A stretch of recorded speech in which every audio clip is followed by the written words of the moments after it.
Sizdeki bir adresiyem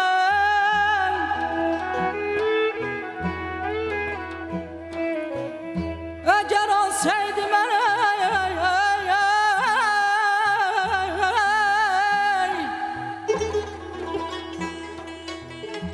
sizdeki bir adresiyem Daşa tesir eləyərdi sözüm ahın nefesi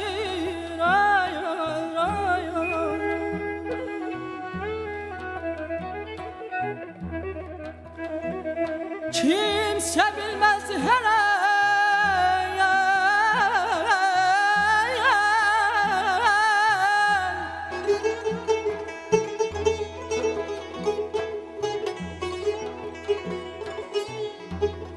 kimse bilmez hele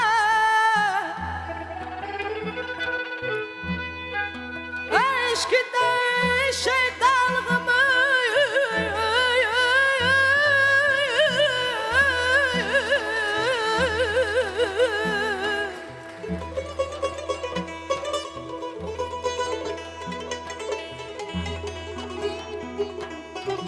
kimse bilmez hele aşkıda şeytanlığımın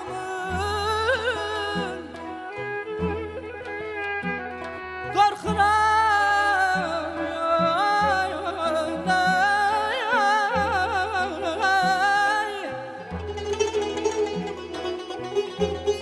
korkuram paşala bir gün tuta dünyanın sesi aman aman görmem aman aman aman aman yar yaman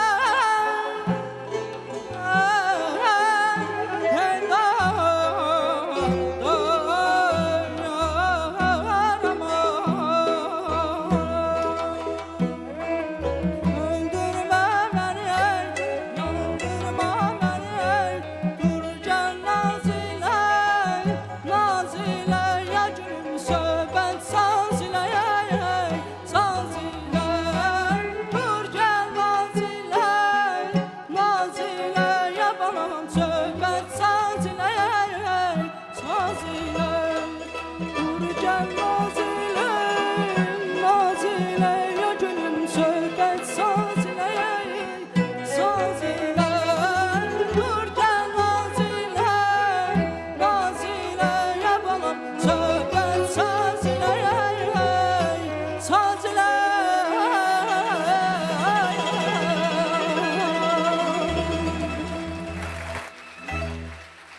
Görək, münsiflərin bu çıxış haqda fikri nə olacaq? İlqar müəllim, buyurun.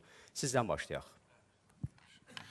Rəisin ifası klassik üslubdadır, gözəldir. İndi xırdalıqlarını, ifanın xırdalıqlarını səslə bağlı ustadlarımız deyər. Mən bir məqamı istərdim ki, diqqət və çatdırım. Bizim qəzəl ifasında bir məqam var ki, onu bəzən xanəndələr düzgün ifa edirlər, bəzən qarışdırırlar. Bu, bəzi sözlərdir ki, yazılışda bir cürdür, tələffüzdə bir cürdür. Mən keçən dəfə də mahiparə məsələsinə toxundum. Burada da o dadirəs ki var, əgər olsaydı mənim siz kimi bir dadirəsim. O söz əslində dadirəsliyi yoxdur orada. Amma əruzun tələffüsünə görə biz ora bir heca kimi artırırıq ki, əruz düzgün gəlsin.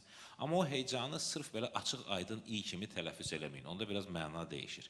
Yəni, dadirəs demək lazım deyil. Dadirəs, yəni o heca yerə hiss olunar, hiss olunmaz olsun. Mahparə, mahiparə deyil tutalım.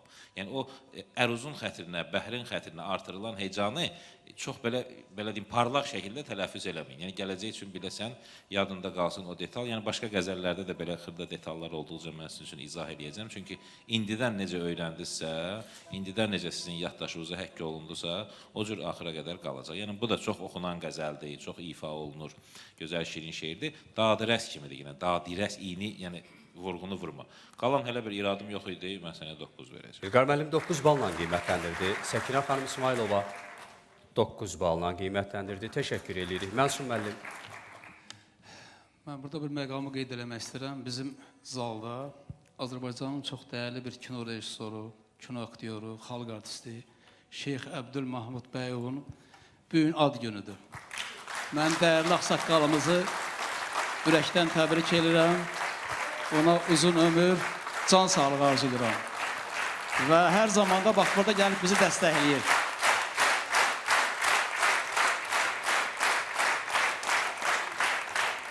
Şeyx 100 yaşını qeyd eləyəsən. Və qaldı ki, rəisin potensialı oxuduğundan daha çoxdur. Çünki bu seçimlərdə daha parlaq ifa göstərmişdi. Bugün biraz həyəcandan, ritmidən də ritmə biraz fikir ver. Mahnının ritmi biraz düzgün girmirdi mahnıya. Sənin səsin də maşallah zil, bəm, orta registr, səndə problem yoxdur. Həyəcandan gördüm ki, belə özündə deyilsin. Amma mən səndən daha böyük, daha yaxşı, parlaq ifa gözləyirəm. Təbii ki, 9 verəcəm sənə. Təşəkkür edirik Mənsum müəllim. Və dəyərli sənətkarımızı doğum günü münasibəti ilə biz də təbrik edirik Azərbaycan televiziyasının kollektiv adından. Bu alqışlar isə bizim adımızdan olsun, dəyərli sənət. Çox sağ olun. Mələk xanım Əyyubova. Ne deyim, bu həftə biraz güzəştdən bağlı olduğuna görə mən də sənin qiymətini salmıram. 9 balla qiymətləndir. Təşəkkür edirik. Vamik müəllim. Reis, çalış ki biraz ritme fikir ver. Çünkü xanəndənin ritmi saat kimi olmalıdır. Bunun üstündə çox işləməlisən sən.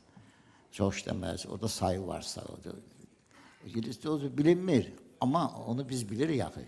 Bəzən var deyirsən ki, yox oxuyursan da, girirsən ritmə, ustalıqla girirsən. Sonra sən o mahur oxudun ha. Onun tam ayaq lazım deyir orada. Sən dəstgah oxumursan ki. Axırı cümləni oxudun, oyuna ayağı verə keç mahnıya. Sən dəstgah oxuyanda tam ayaq eləyərsən. Tutaq ki, orta mahur oxuyursan və ya mahirində oxuyursan. Ona ehtiyac yoxdur. Ona görə belə şeyləri biraz nəzərə al girən. Mən də yəni müəyyən qədər güzəştlə sənə 9 bal verirəm. Vamik müəllim 9 balla qiymətləndirilir. Çox təşəkkür edirik. Vamik müəllim, Nəzakət xanım. Ətraflı surətdə ustadlarımız dedi, zatak ritmə girəndə 2 dəfə yaxşı ki, Siyavuş sənin necə deyər, vəziyyətdən çıxartdı. Ona görə biraz o üzərində işdə təbrik eləyirəm. Mənsum müəllim dediyi kimi, sənin potensialın çoxdur. Ona görə biraz ritmin üstündə işdə. Təbii ki, 9 verəcəm. Təşəkkür edirik. 9 balla qiymətləndirdi və son olaraq Sərdar müəllimin də yekun balını görək. 9 balla qiymətləndirdi. Ümumilikdə bütün münsiflər heyəti, rəisin çıxışını 9 balla qiymətləndirdiyi üçün toplamda 63 bal toplayır rəis sizə. Uğurlar arzuluruq. Bu yüksək bal üçün də təbrik edirik və gözləmə otağına yola salırıq.